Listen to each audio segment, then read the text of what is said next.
nossos estudos. E vamos ler então uma paginazinha do livro Para Sentir Deus, de Vanderlei Oliveira, pelo Espírito Hermance Dufour, a lição 44, a pureza da intenção.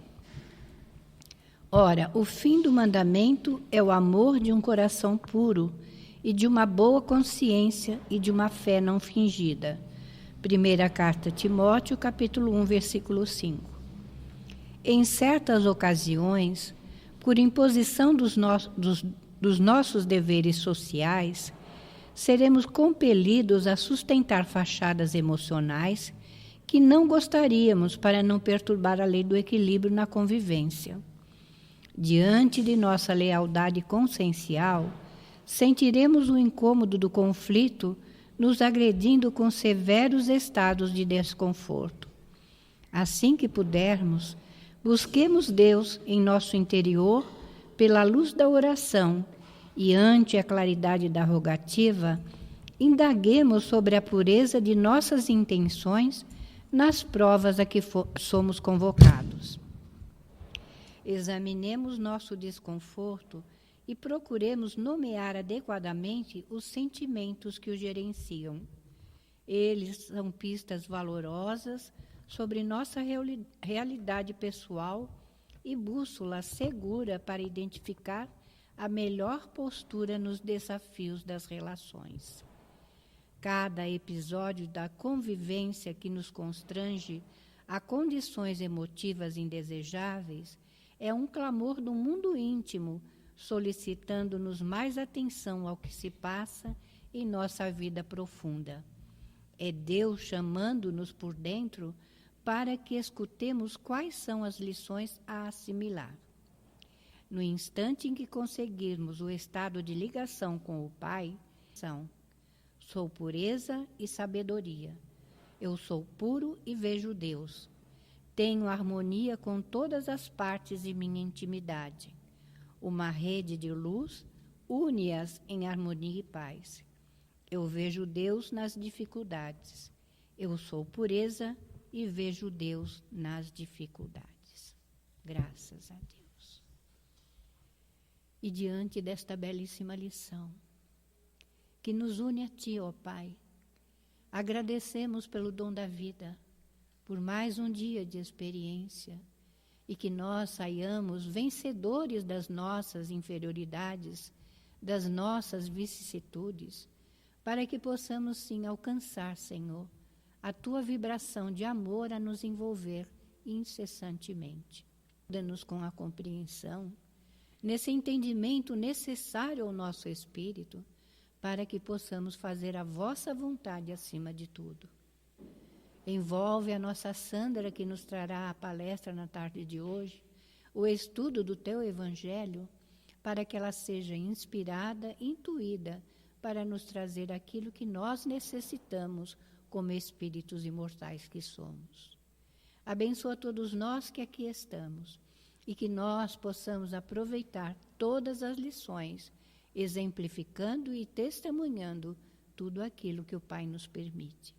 E assim, Senhor, que seja em Teu nome, em nome de Maria, em nome de toda a direção espiritual da Casa do Caminho, mas, acima de tudo e sempre, em nome de Deus, nosso Pai, que, encerrando essa prece, possamos dar início ao estudo do Teu Evangelho na tarde de hoje. Que assim seja, graças a Deus.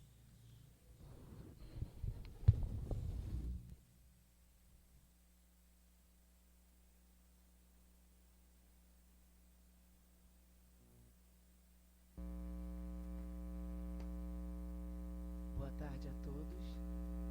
Estão me ouvindo bem? Com alegria que a gente está aqui estudando o Evangelho juntos, não é? E me veio quando a Dirce trouxe essa mensagem de Hernance Dufour. A gente estudou isso na evangelização. Demos aula de Hernance Dufour, né, dos médiuns. E ela, com 12 anos, ela já psicografava.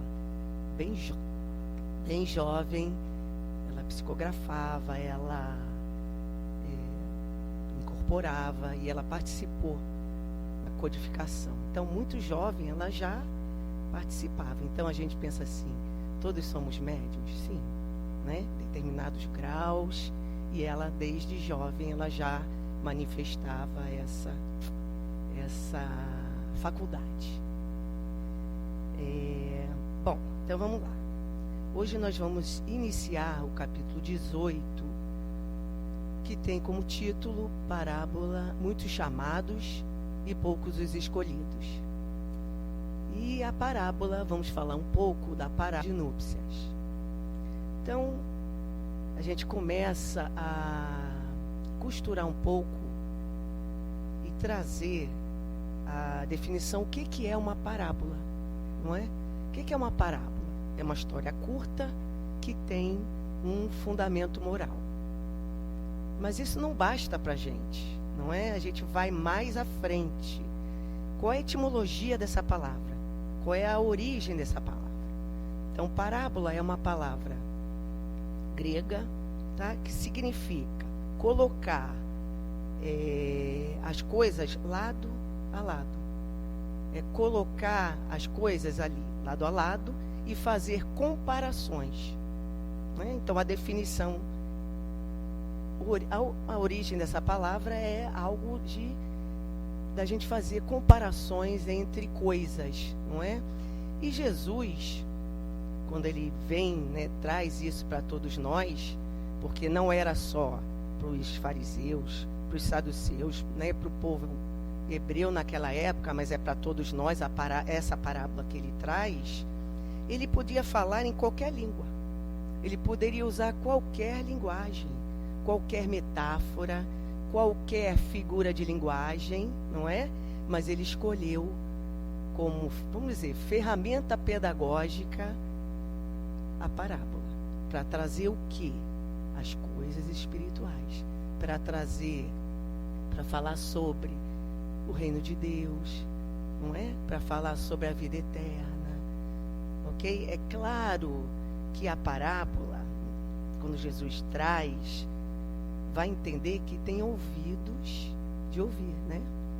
Porque muita coisa ali está escondida, porque aquele povo não tinha essa maturidade toda para entender o que Jesus trazia. Então, por exemplo, vamos trazer algum exemplo de elementos que Jesus usava em algumas parábolas. Quando ele fala assim, não coloques a candeia debaixo do alqueire. Isso basta para a gente? Quando Jesus fala, não coloques a candeia debaixo do alqueire. A gente não tem a curiosidade de saber o que é alqueire e o que é candeia? Se a gente estuda o Evangelho, a nossa obrigação, o nosso dever é procurar se aprofundar em determinados conceitos e a gente vai buscar. Né? Alqueire é uma palavra árabe que significa, vamos lá, que significa cestas. Né? Então, você tem, naquela época dos judeus, eles colocavam 2 cestas nos burrinhos, cheia de grãos, e aquelas cestas com aqueles grãos representavam uma medida. Isso era o alqueire, eram cestas com um determinado número de grãos. Ah, mas para que elas serviam? Para, por exemplo, os judeus, vamos falar assim, usavam muito, eles trabalhavam muito na agricultura. Então, eles plantavam muitos grãos, cereais, oliveiras e por aí vai, legumes. Então, o grão era um elemento utilizado naquela época. Então, aquelas cestas significavam alqueire. Então, para medir aqueles terrenos que eles plantavam, eles pegavam aqueles cestos e derramavam aqueles grãos para saber quantos alqueires, quantos cestos eles vão precisar, né, para medir aquele terreno, aquele pedaço de terra. Mas, Sandra, e a candeia? Candeia a gente traz para a gente, né, para a nossa vida. eu lembro, né, que quando faltava luz lá na casa da minha mãe, a gente usava lamparina, não é? Então, a candeia é uma espécie de lamparina. Mas o que tem a ver você, não é? Não colocar a lamparina, a candeia, debaixo de um cesto. Porque se você colocar, o que vai acontecer? A luz não vai aparecer, né? Vai ficar abafada. Então, Jesus estava relacionando, qual o ensinamento dele? A luz seria o conhecimento que a gente já teria adquirido. Tá? A candeia seria o conhecimento. E o alqueire seria o que? Algo que seria abafado. Então, aquele que tem o conhecimento, aquele que tem facilidade, né, de falar, de transmitir, de várias coisas, de poder ajudar o outro nesse sentido de crescer, ele não deve esconder o seu conhecimento. A gente conhece pessoas que travam, que escondem, sim. Isso demonstra o que dessa pessoa? Muita vaidade, né? Muito orgulho. Eu sou detentor desse conhecimento. Então isso é muito complicado, tá? Um outro elemento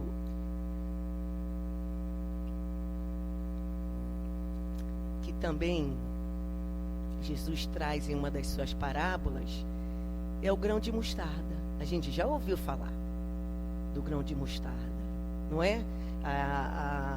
Ele fala assim para os discípulos: aquele que tem fé, tem a fé do tamanho de um grão de mostarda, ele move o quê?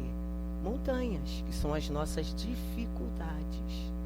Então a gente vai pesquisar por que Jesus se utilizou desse elemento para fazer a comparação, não é?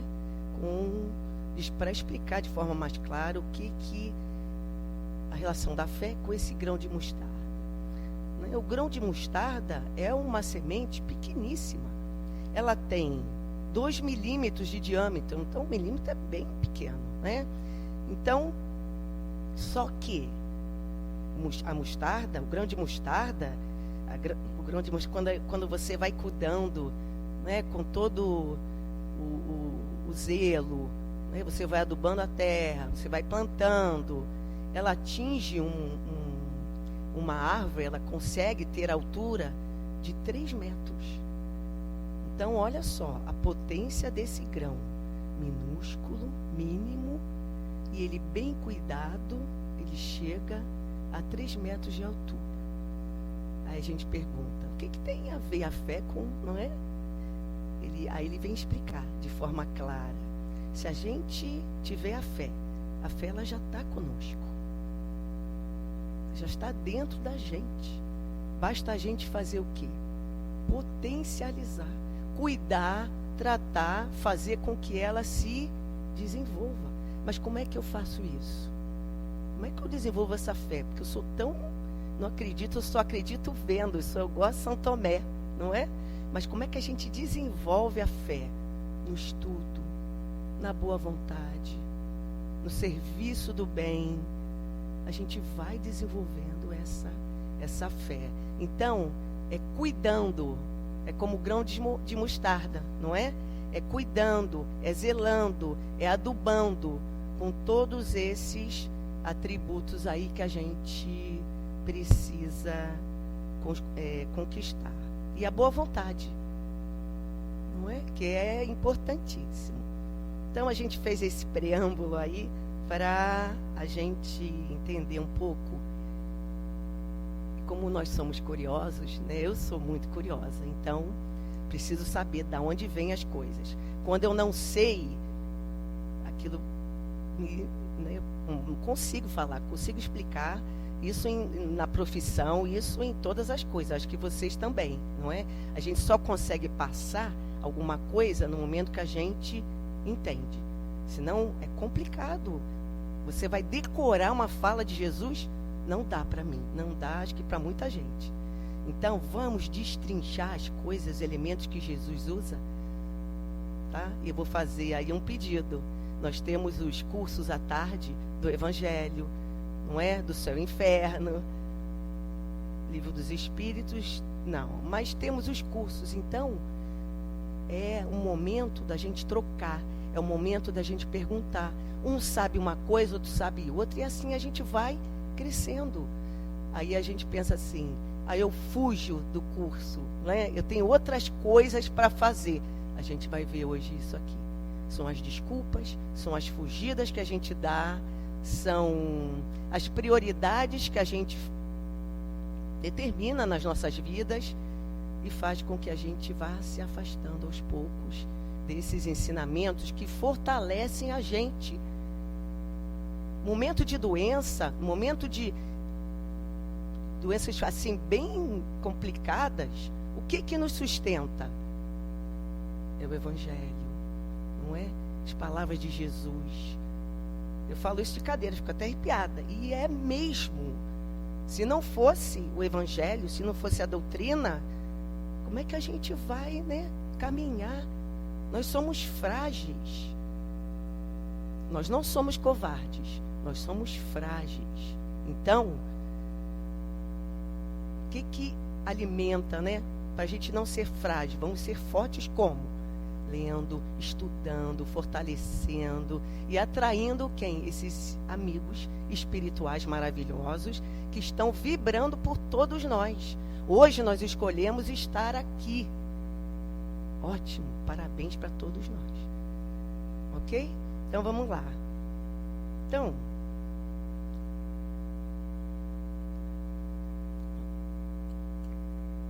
vamos começar, né, o item 1, que é a parábola propriamente dita, que está no Evangelho de Mateus, mas não está só em Evangelho de Mateus, está em João e Lucas. Mas a essência é a mesma, sim, a essência é a mesma, mas tem algumas informações que uns trazem e outros não, tá? Então aqui está em Mateus. Então vamos lá. É Jesus falando para os fariseus, para os doutores da lei, para os saduceus. Então Jesus fala assim: o reino dos céus é semelhante a um rei que, desejando fazer as núpcias de seu filho, enviou seus servidores para chamar aqueles que tinham sido convidados para as núpcias, mas eles se recusaram a ir. Então vamos destrinchar isso aí, né? Voltando a falar, Jesus falava para os fariseus, e essas pessoas, elas tinham uma influência muito grande, né, em relação ao povo judeu. Eles eram judeus, óbvio, não é? Mas eles tinham muita influência e eles eram, vamos falar assim, muito vaidosos, muito orgulhosos. E a hipocrisia reinava ali. Eles acreditavam na imortalidade da alma, na ressurreição dos mortos, mas não era algo verdadeiro. Eles viviam mais da aparência do que vivenciar o Evangelho. Então Jesus combatia essa forma de conduta, tá? Então, a parábola que Jesus, né, essa primeira parte que Jesus vem trazer, ele vem comparar o quê? O reino dos céus com uma festa de casamento, né? As bodas, onde tudo é alegria. Festa de casamento é alegria, né? Felicidade, compartilhamento, né? É um momento, acho que ímpar, é um momento único. Então, essa festa ela é promovida por um rei, e esse rei vem o quê? Homenagear o seu filho. Então, para isso, ele convida, se ele é um rei, ele vai convidar pessoas do mesmo naipe, não é? Pessoas, os nobres, os religiosos na época, que eram, assim, expoentes. Ele convidou os líderes e por aí foi. Só que essas pessoas recusaram o convite. Aí o rei, né, ele fez o seguinte: quem seria, voltando um pouquinho, quem seriam esses primeiros convidados dos quais Jesus, o rei convidou, né? Quem seriam esses primeiros convidados? Aí o Evangelho vem trazendo, vem explicando para a gente que seriam os primeiros, seriam os hebreus, seriam os judeus. Tá? Mas por quê? Porque foram eles que tinham, naquele momento, condições, né? Já tinham, eles eram eles eram monoteístas, eles acreditavam em um Deus, eram diferentes dos pagãos. Então, a mensagem de Jesus, que é esse banquete, tá? Todo que a parábola vem trazer, vem mostrar que o conhecimento das leis de Deus para esse povo, para os judeus. Primeiro veio através de quem? De Moisés, e depois através de Jesus, tá? Aí a gente fala assim, mas o que os judeus fizeram com tanto ensinamento, né? Com tanta informação? O que eles fizeram? Eles aproveitaram? Não, eles rejeitaram esses ensinamentos. Foi o que os convidados fizeram. Eles rejeitaram o convite do rei. Então vamos lá. Aí o rei ainda enviou outros servidores com ordem de dizer de sua parte aos convidados: preparei meu banquete, fiz matar meus bois e tudo o que havia feito engordar. Tudo está pronto, vinde às bodas. Eles, porém, desprezaram o convite e se foram, um à casa de campo e o outro para o seu negócio. Os outros se apoderaram dos seus servidores e os mataram, após lhes terem feito muitos ultrajes. Então vamos lá, o rei desistiu do convite? Não. Novamente o rei foi lá, né, pediu aos seus servos, que no Evangelho traz, que são os profetas, tá? Que foram chamar os convidados para participar do banquete. Aí o que esses convidados fizeram? Recusaram. Um foi para a casa de campo, não é? Outro foi cuidar do seu negócio.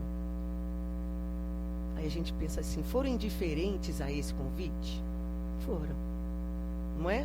Totalmente indiferente. Se a gente traz essa parte, essa passagem do dia de hoje, a gente pensa assim, quantas vezes a gente prioriza compromissos na vida material em detrimento ao chamado, não é, de Jesus. Hoje aqui nós escolhemos o quê? Estar, né, com Jesus. Nós escolhemos a melhor parte, vamos dizer assim, não é? Tá? Mas quantas vezes a gente declina desse convite?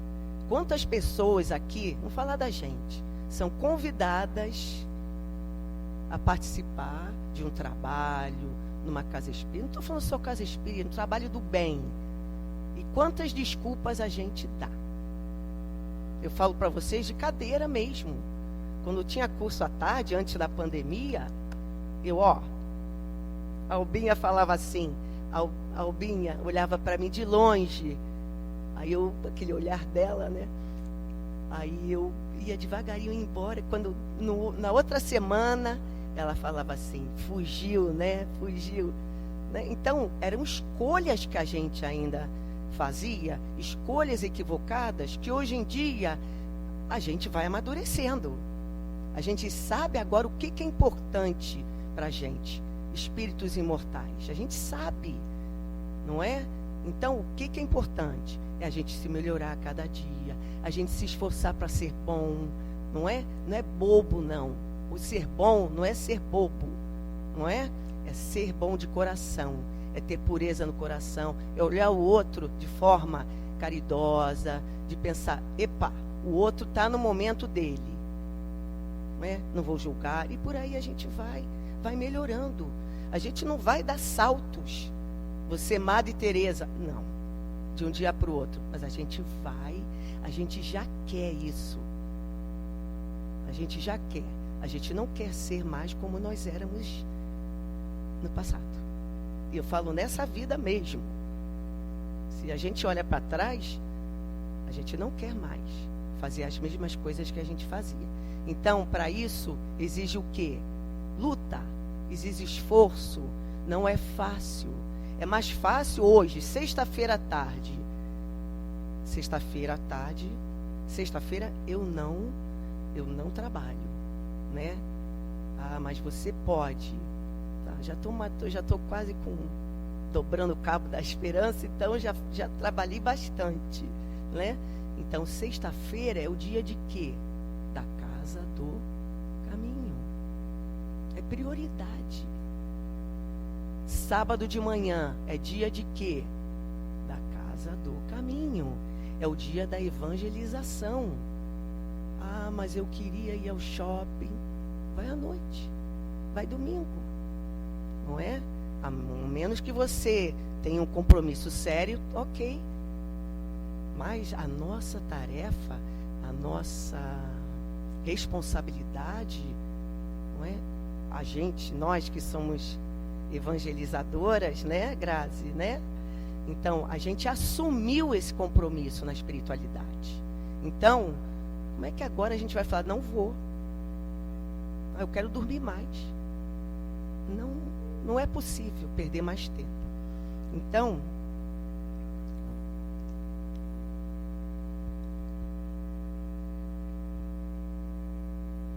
voltando aqui para a lição, né, do que a gente prioriza. As pessoas que vão, né, priorizando as coisas materiais, elas vão adiando a sua transformação amorosa, a sua reforma íntima.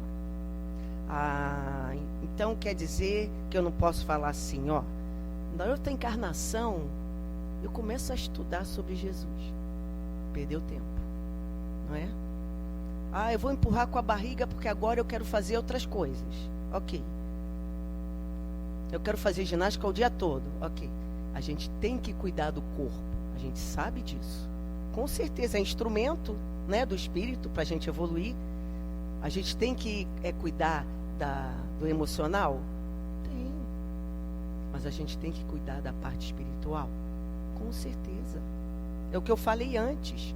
Se a gente não cuida, não é, da parte espiritual, já que somos espíritos, como é que a gente vai alcançar o equilíbrio? Não é? Porque quando a gente está desequilibrada, nossa saúde está ruim, não é? Nosso pensamento é complicado, ok? Então, a gente precisa ter todo esse cuidado. Mas o dia a dia nos absorve. Absorve, com certeza. A gente já acorda de manhã pensando no que a gente vai fazer o dia todo. Já está... Eu não. A gente se programa, não é? Tem que fazer isso, aquilo. Se a gente não tiver um espaço para cuidar, não é? Para alimentar o nosso espírito, como é que vai ser? A gente vai ficar assim, ó, doente, vai ficando desequilibrado, vai ficando triste. Eu falo assim, quando eu me afasto, agora não mais, né? Antes, quando eu era mais nova, quando eu me afastava da casa espírita, parecia que faltava o chão, começava a ficar melancólica, começava a ficar triste, né? Mas você é a casa espírita, não é a doutrina, é o trabalho por Jesus, não é? Tudo isso vai fortalecendo. São as palestras, são os estudos, são as pessoas que estão à nossa volta, que vibram por nós, não é? Se a gente sobe a escada ali com um olhar, com um farol baixo, né, com um semblante mais triste, sempre tem alguém para abraçar a gente. O que está acontecendo? Não é?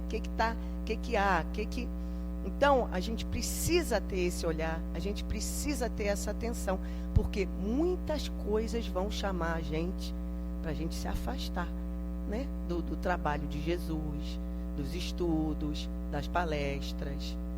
Não é? No sábado de manhã, olha a luta para a gente vir na evangelização. É cedo, mas as crianças estão aqui. E são crianças, 11, né, Tatá? 11 anos, 10 anos, 11. E as crianças pequenas estão aqui cedo. Então, elas começaram mais cedo do que a gente, né? Na doutrina espírita.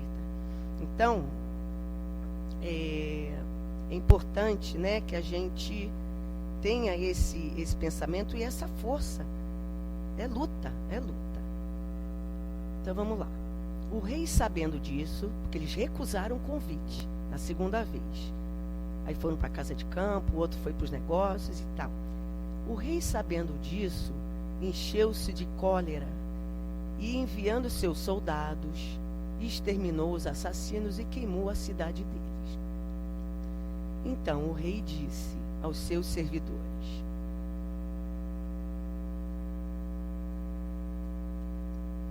o banquete das núpcias está pronto.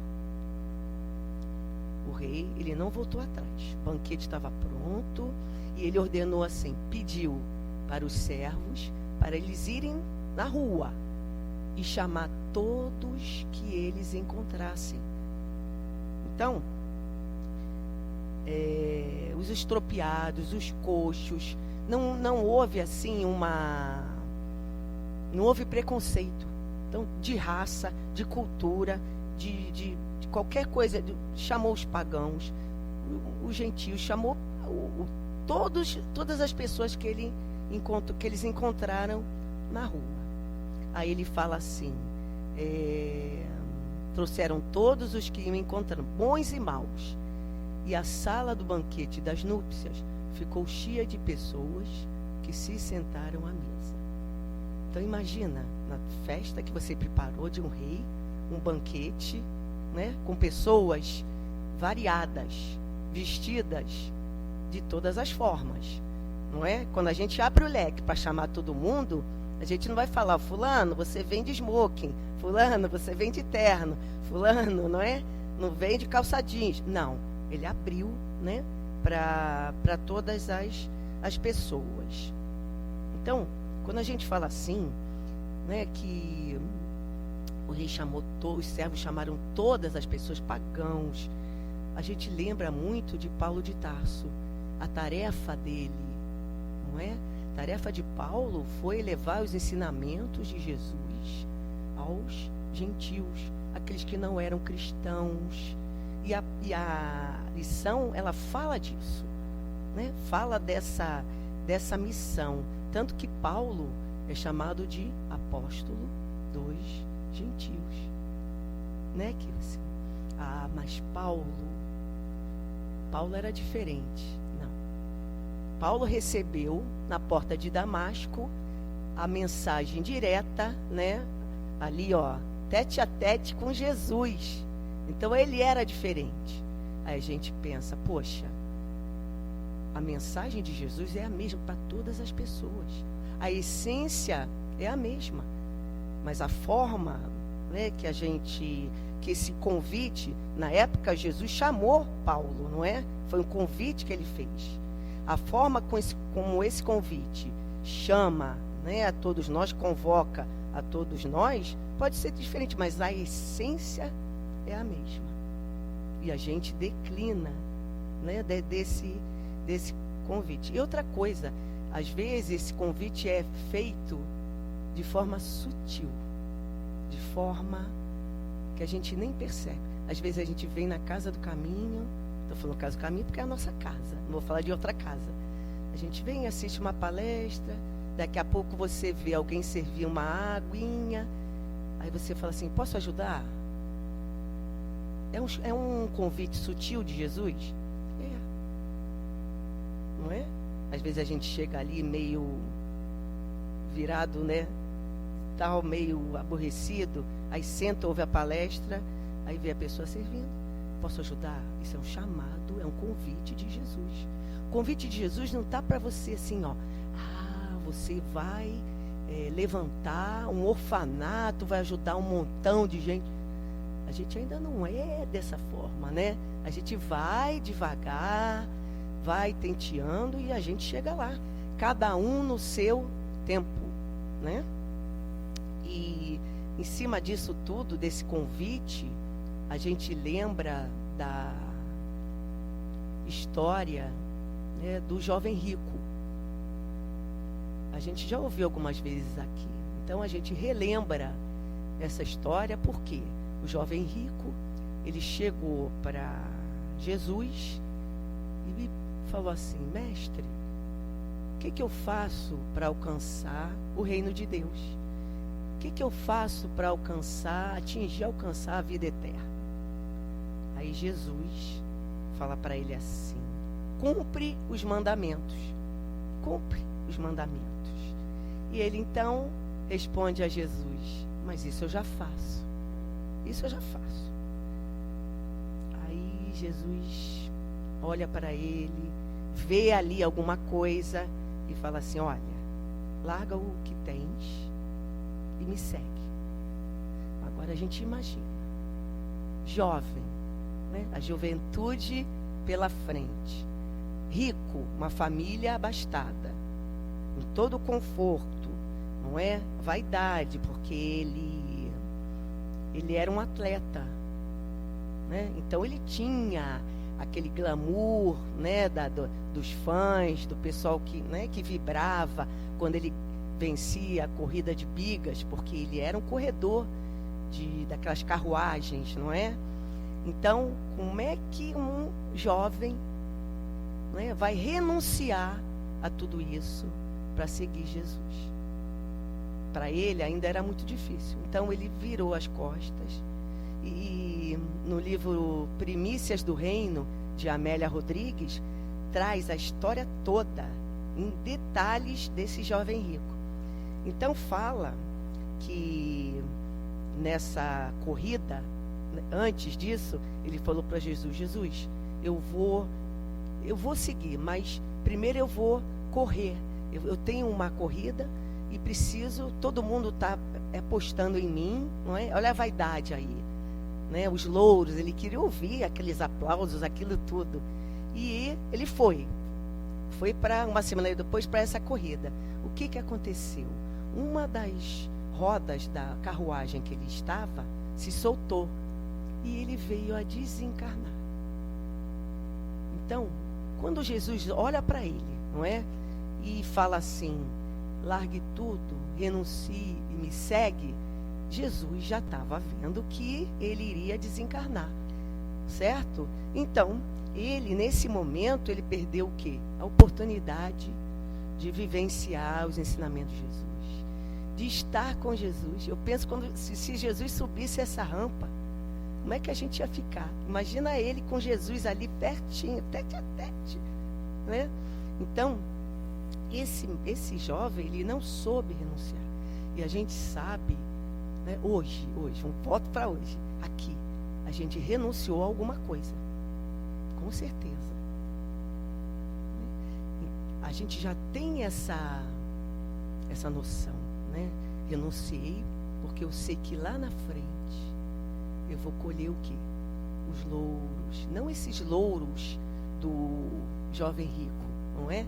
Mas os louros de quê? De valores do espírito, das conquistas do valor moral, a transformação moral que a gente está fazendo.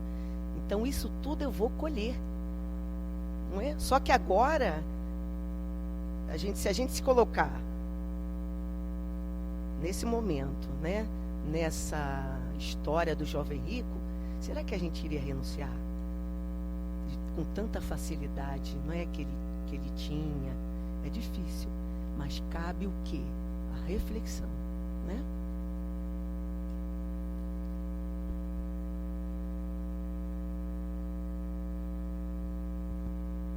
Então, voltando aqui para o convite.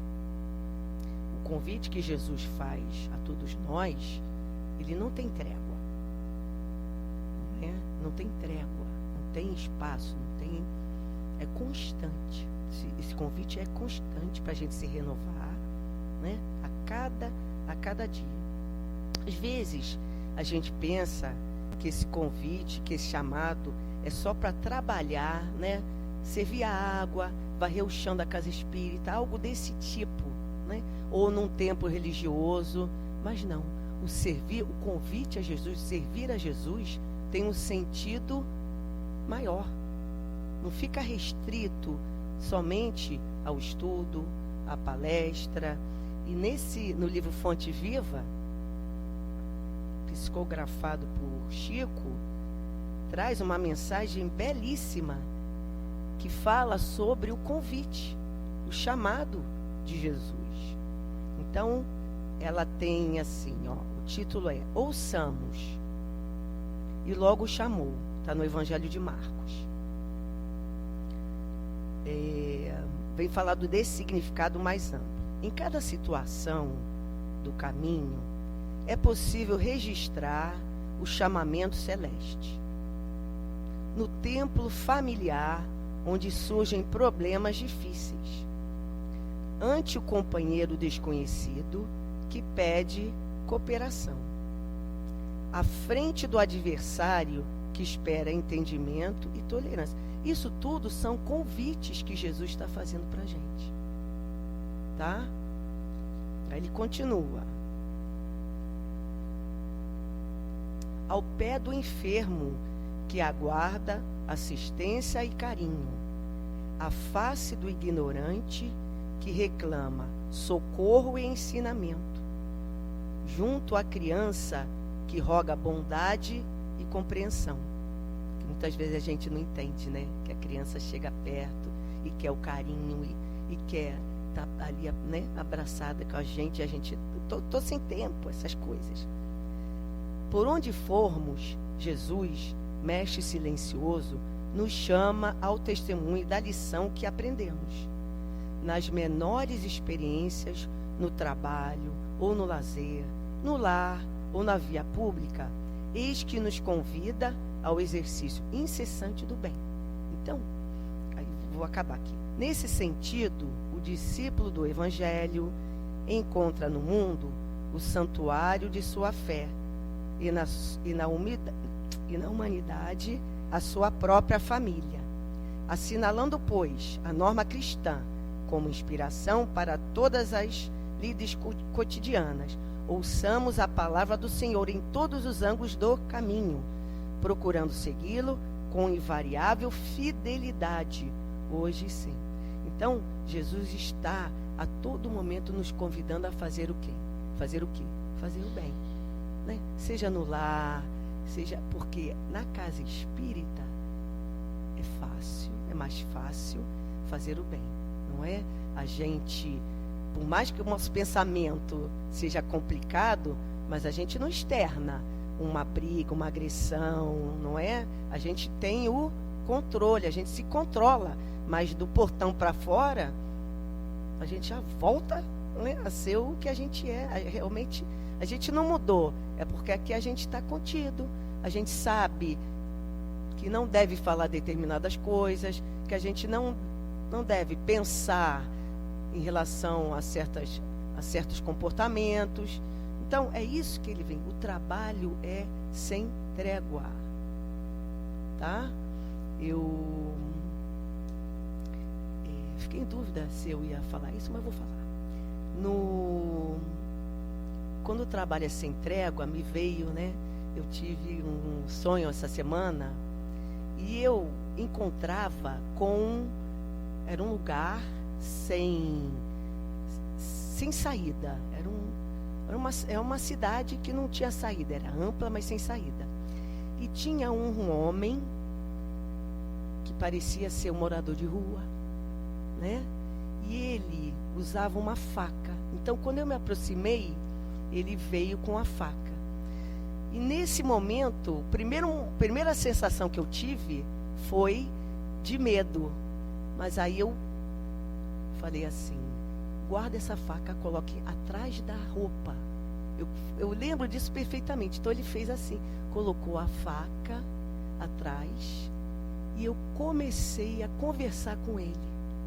Então a gente conversou de muita coisa, mas de coisas da doutrina, tá?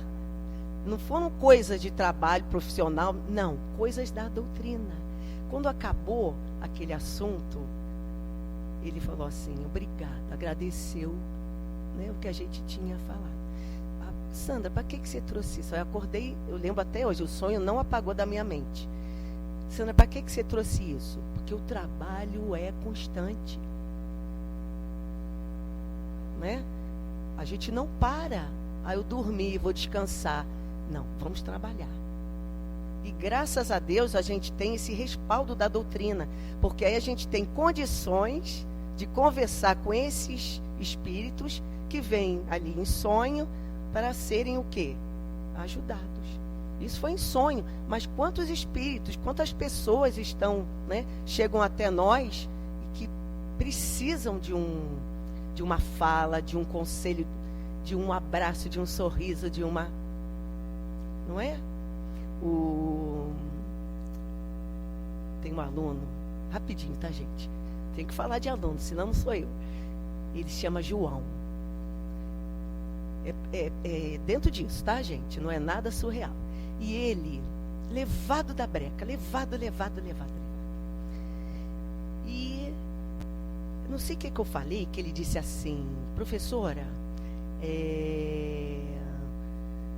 hoje eu não estou bem, hoje eu estou muito aborrecido, estou assim, falou lá umas palavras. Eu falei: filho, você costuma fazer a oração? Você reza? Aí ele: rezo. O que você sabe rezar?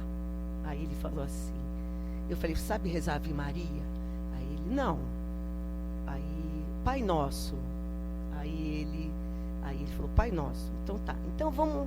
A turma, 40 alunos, agitadíssimos, eles falam ao mesmo tempo, eles gritam. É assim. Então você tem que ter equilíbrio, e a doutrina me ajuda, né? Imagina. Aí ele começou a rezar o Pai Nosso. Pai Nosso que estás no céu, santificado seja o vosso nome. Aí parou. A professora, eu esqueci. Aí, como eles disputam entre eles, porque é assim, né? Um quer chamar atenção, aí outro: professor, eu sei. Então fala, meu filho. Aí, Pai Nosso que está... Aí falou todo o Pai Nosso. Eu falei: Jesus, obrigado. Aí ele falou Pai Nosso. Aí o outro: também sei. Aí foi a chuva de Pai Nosso. Então o que aconteceu? A turma se acalmou, né? Houve assim uma... eu respirei, eu falei: agradecer. E eu, na hora, eu comentei, como tem evangélicos ali, né, a gente não pode, né, falar, pedir para rezar e tudo. Mas aí eu perguntei a eles: na religião de vocês rezam Pai Nosso? Sim, Ave Maria não, mas o Pai Nosso sim. Então tá bom, então tá tudo certo. Então, eles ficaram mais calmos. Então, olha como nós, né? Não estou falando só eu, não. Nós somos intuídos. Como é que na hora eu ia pensar, não é? De falar, de fazer uma prece, o Pai Nosso.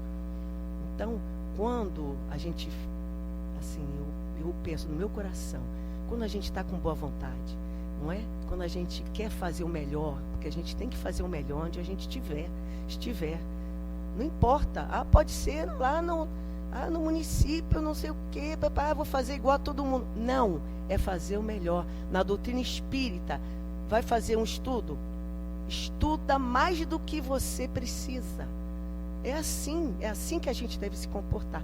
Então, na hora veio essa intuição, essa ligação, essa intuição da espiritualidade, e eles se acalmaram, graças a Deus.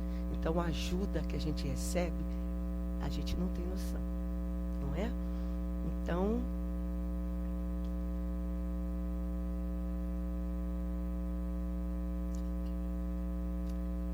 a gente vai acabar aqui no item 7. Continuando a parábola. Em seguida, né, o rei, depois que ele chamou todo mundo na rua, em seguida o rei entrou para ver os que estavam à mesa, percebendo um homem que não estava vestido com a roupa nupcial.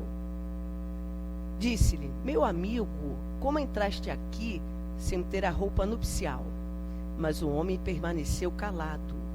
Então o rei disse à sua gente: atai suas mãos e seus pés e lançai-o nas trevas exteriores. Lá haverá pranto e ranger de dentes, pois muitos são os chamados e poucos os escolhidos. Então imaginemos, o rei entrou no salão, todo mundo vestido, né? Aí ele olhou para um determinado ponto e viu que aquele ser, aquela pessoa, não estava com a roupa adequada. Que na parábola ele chama de quê? Veste nupcial. Então, qual é a comparação que a gente deve fazer? Né? O que seria essa veste nupcial? Seria a roupa externa? Não, é o que está fundo, o que está dentro de você. Não é o conteúdo externo que vai fazer a diferença, mas sim o que você conquista, né? Para você entrar nesse banquete, você precisa ter a pureza do coração, você precisa se esforçar para ter a humildade, não é? A fraternidade, a ser uma pessoa melhor. A gente fica falando aqui de humildade, fraternidade, dessas virtudes todas. A gente fala assim, nossa mãe, estou longe. Então a gente fala assim, ser uma pessoa do bem, não é? Não fazer mal, pelo menos né, na prática ali. A gente ainda pensa, tem pensamentos ruins, mas não executar isso, não é? Não externar isso. Então, a roupa, né, a veste nupcial tem relação com isso, tá? O que você tem que conquistar para entrar nesse reino, entrar nesse banquete, entrar nessa festa? Aí eu coloquei aqui assim, ó. O que significa não estar trajado com a túnica nupcial? O que significa? Eu não estou trajada com a roupa para ir no casamento, com essa veste nupcial. Imagina a gente lá nesse banquete. Não estou com a roupa. Por que eu não estou com a roupa? Porque ainda tenho vícios, não é? Eu tenho o hábito de enganar pessoas, certo? Então eu não estou trajada com essa roupa, com essa veste. Eu ainda sou instrumento da discórdia, ainda sou maledicente. Não estou com a veste nupcial ainda. Porque eu sou indiferente à dor do outro. Não estou com a veste nupcial ainda, né? Então, mas eu uso a doutrina espírita, né, para obter vantagens materiais. Tudo isso vem explicar, né, o que realmente é essa veste nupcial, tá? Então, esses todos que não estavam, esse que não estava vestido, ele foi o quê? Retirado da festa. Mas ele foi retirado só porque não estava com a veste, com a roupa? Não, porque ele não trazia a pureza do coração, tudo que a gente falou. A humildade, né? O amor, a abnegação, a renúncia. Aí ele foi retirado da festa. Aí o Jesus fala, para esse haverá prantos e rangers de dentes. Por quê? Porque para esses que ainda continuam com essas escolhas, eles irão reencarnar, né? E o sofrimento aí estará. A dor, o sofrimento, né? Terá que consertar tudo, né? O que se fez de errado. Então, para esses, haverá o pranto e ranger de dentes. Então, para a gente finalizar, né? Jesus não pede para a gente o impossível. Não, ele não pede sacrifícios. Ele pede que a gente viva o dia a dia cumprindo o quê? Os nossos deveres. Não é colocando as nossas sujeiras para debaixo do tapete. Não, pegando a sujeira que a gente tem.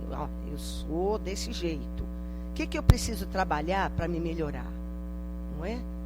Às vezes a gente olha assim, eu tenho isso muito na minha mente, né? Se eu vejo alguém que tem uma qualidade, assim, que eu admiro, né, uma coisa legal, né, de falar fácil, né, eu observo e falar para Albin, um dia eu quero ser como você. Falar, ela ria, né? O que a gente faz para conseguir chegar onde essa pessoa está? O que a gente precisa modificar? Precisa estudar mais? Ok. Precisa ser mais humilde? Ok. Precisa usar a palavra de forma mais equilibrada, mais amorosa, mais generosa? Ok, então vamos procurar essas coisas que atrapalham o nosso caminhar para esse reino tão grandioso. Então Jesus não pede nada impossível para todos nós, tá? Ele não pede a perfeição moral, pede, vamos ser perfeitos. Não, ele não pede isso. Ele é muito amoroso e é o mestre dos nossos corações. Ele pede que a gente seja colaborador, não é? Cooperadores, e que a gente busque, se esforce para mais uma vez sermos pessoas do bem, sermos pessoas melhores a cada dia. Ok? Agradeço a paciência e os olhares maravilhosos de cada um de vocês. Obrigada.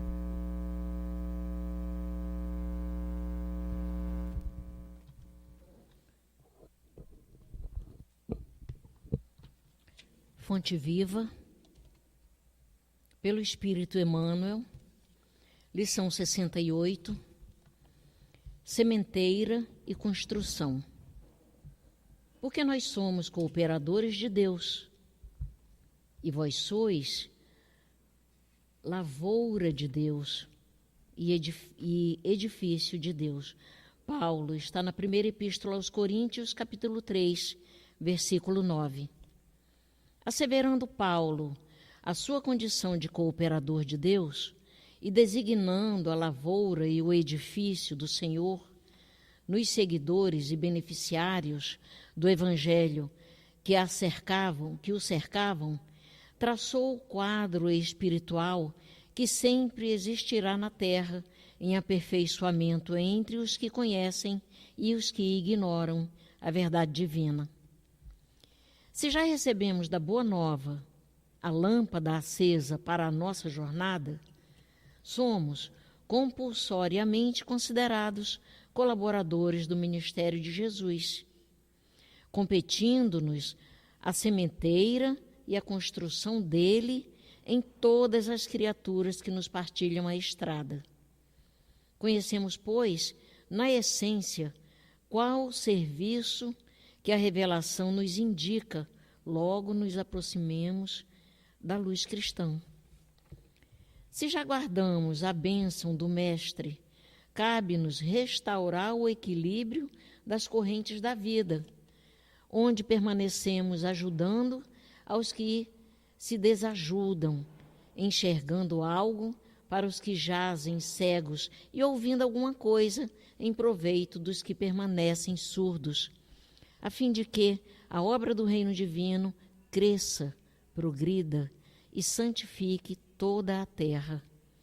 O serviço é de plantação e edificação, reclamando esforço pessoal e boa vontade para com todos, porquanto, de conformidade com a própria simbologia do apóstolo, o vegetal pede tempo e carinho para desenvolver-se, e a casa sólida não se ergue num dia. Em toda parte, porém, vemos pedreiros que clamam contra o peso do tijolo e da areia e cultivadores que detestam as exigências de adubo e proteção à planta frágil.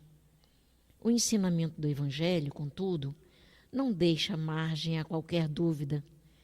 Se já conheces os benefícios de Jesus, és colaborador dele na vinha do mundo e na edificação do espírito humano para a eternidade. Avança na tarefa que te foi confiada e não temas. Se a fé representa a nossa coroa de luz, o trabalho em favor de todos é a nossa bênção de cada dia. Graças a Deus. Agora, vamos para o nosso momento do passe. Que os médiuns se coloquem na posição e que cada um pense em Jesus para que a espiritualidade consiga trabalhar cada mente, cada corpo, cada um de vocês. Então vamos mentalizar Jesus, vamos pensar no remédio que Ele pode nos trazer. Deus, nosso Pai, Jesus, nosso divino médico, queridos amigos espirituais, rogamos as vossas bênçãos de amor, de paz, de equilíbrio e de cura para todos nós que aqui estamos. Que os bondosos amigos espirituais encontrem em nós as disposições para o bem. Que seja em teu nome, em nome dos bons espíritos e, acima de tudo, em nome de Deus, que possamos iniciar o passe. Graças a Deus.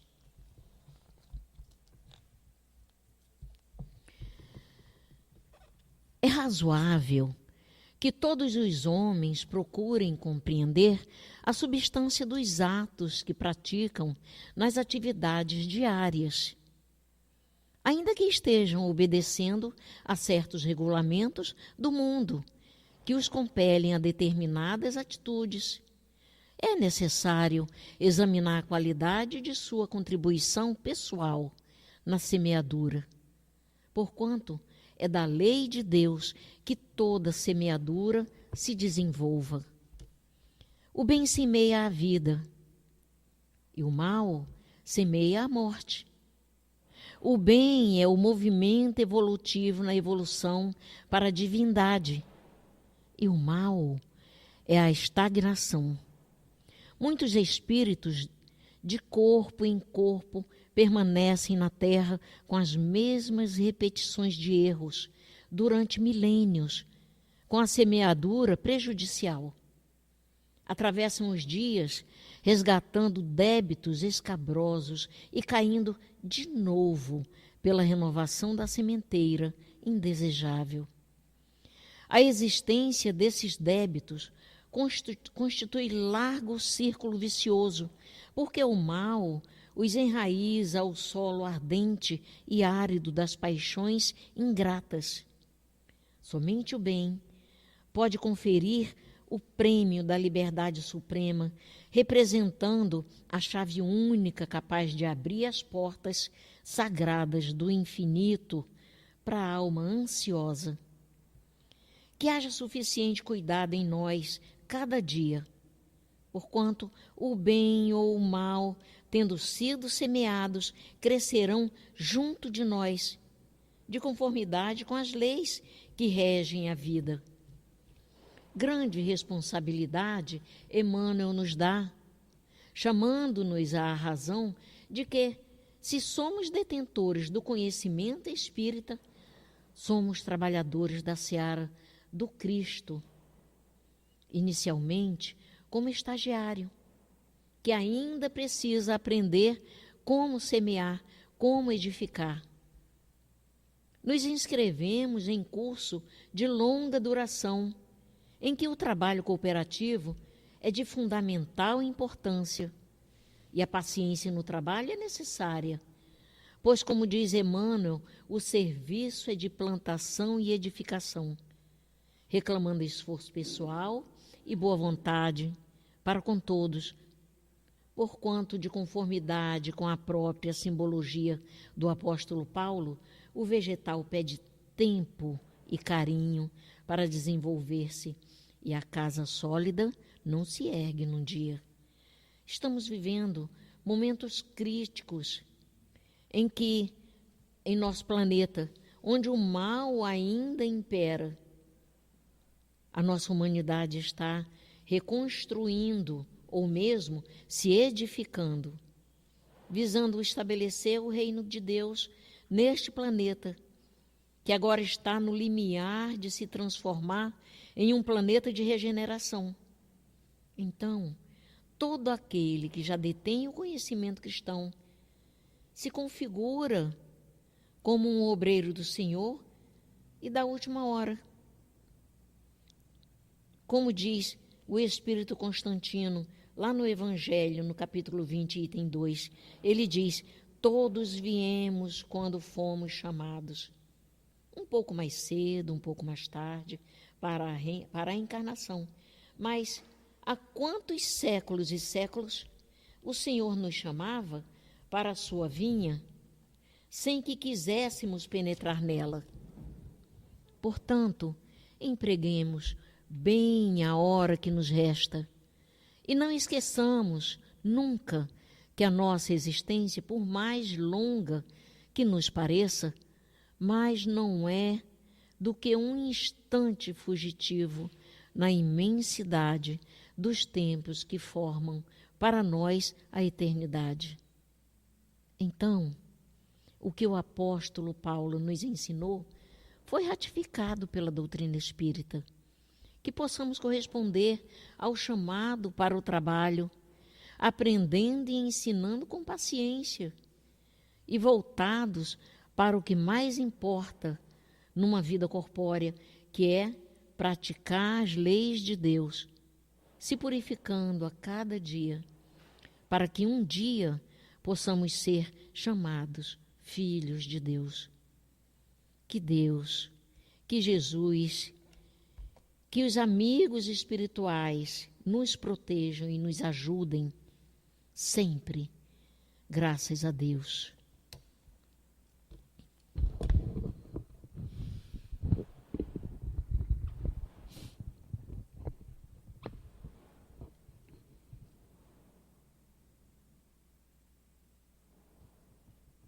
O estudo de hoje nos traz muitas reflexões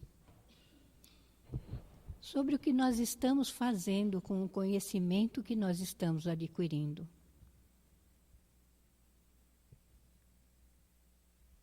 Jesus já esteve aqui conosco há muitos milênios.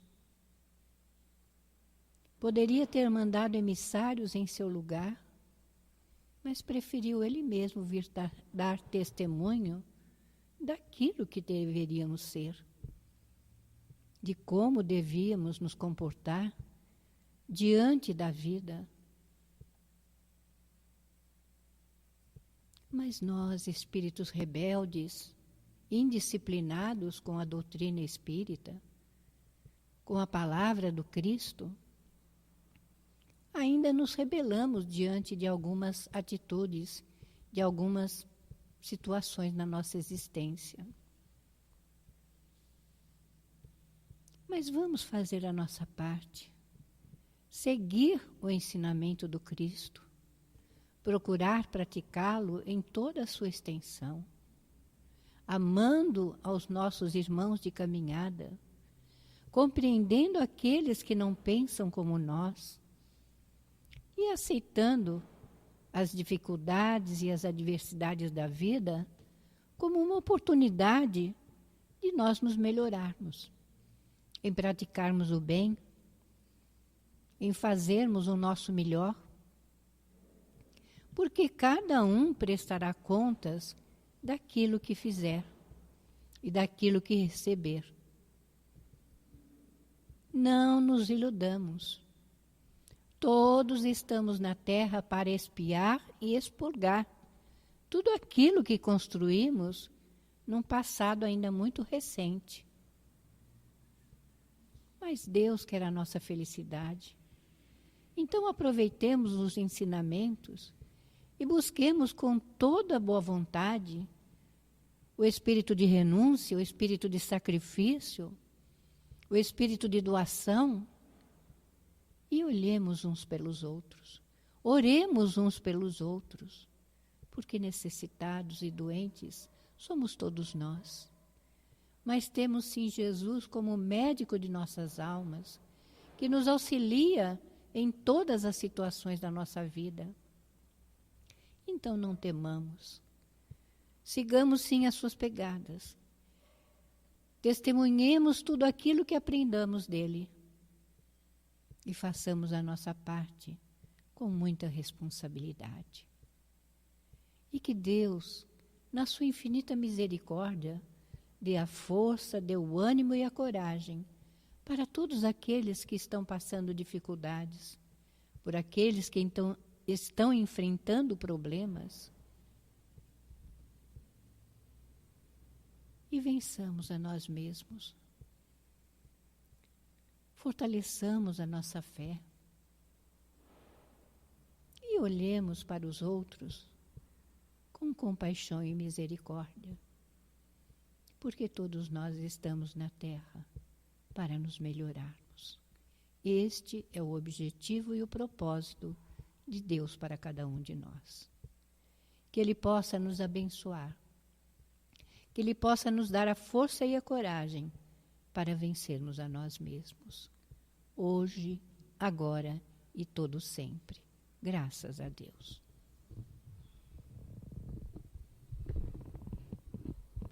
Graças a Deus.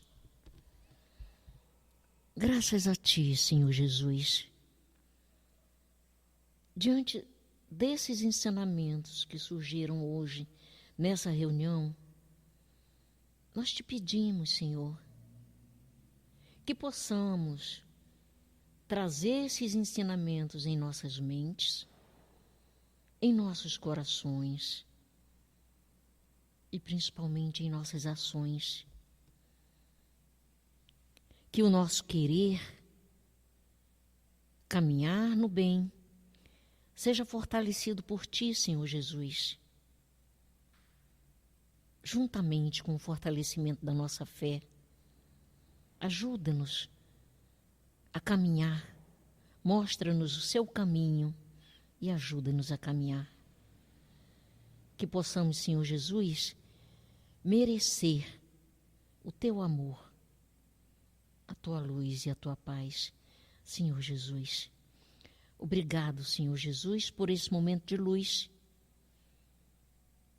Obrigado, Senhor Jesus, por essa casa que nos acolhe. Abençoe esta casa, Senhor Jesus, e proteja ela de todo o mal.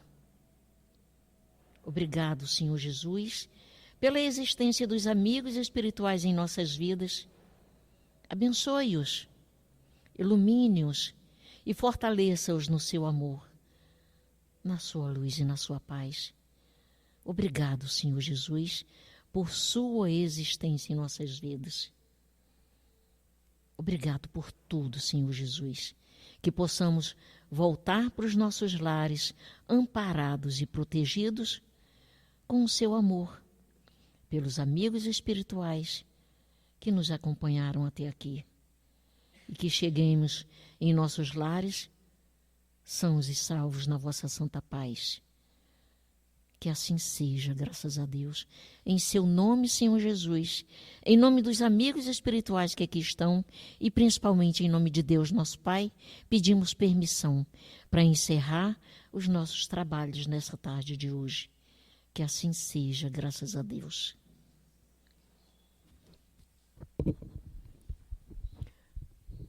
Teremos algum aviso disso?